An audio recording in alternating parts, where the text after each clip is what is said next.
সাত সকালবেলা চাটা খাই লই। চাটা বিরাট স্বাদ রে, সকালবেলা চাটা খাইলে মনটা ফ্রেশ থাকে। আজ রাতে এই ঘুমো তুলবাই, নাস্তা করবাই, তারপরে এক কাপ চা খাইবেন, ঠিক আছে? প্রাণটা জুড়ে গেল রে, খালি পেটে চা খাই না যাবার। আগে কিছু খাইবেন, তারপরে আস্তে ধীরে চা খাইবেন। চাটা খুব স্বাদ লাগতেছে। শাহিনে কি চা বানাইলো রে মামু, চাটা এত স্বাদ। কি করে খেতে অনেক লাগতেছে মামু, বুঝছেন? আগে কি চা ভালো লাগতেছে, মুখের মধ্যে লাগে রয়েছে চাটা। কি কইয়াম, খালি স্বাদই লাগতেছে চাটা। আমি বহুত চা খাইছি জীবনে, এরকম চা খাইছি কম। এই চায়ের মতো চা সহজে হয় না, তবে চা পাতিটা মনে ভালো। ইস্পাইনি মির্জাপুরি পাতি।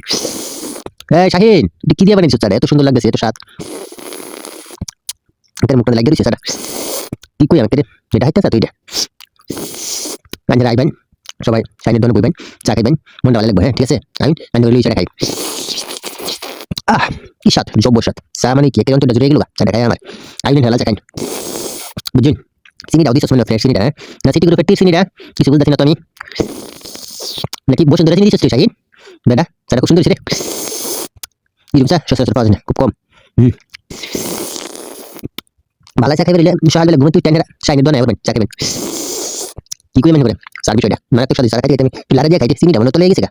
আমার মাথা দিল রে, বিষয়টা কিরকম দেখা যাচ্ছে না, চাটা ঠান্ডা করি, একটু গরম বেশি। আশ্চর্যজনক চা খাইলাম এটা, এরকম চা সচরাচর পাওয়া যায়নি। লাড়া দিয়ে চাটা জুড়াই। এরকম স্বাদের চা, ব্যাগটা আমি খাই আসছি রে।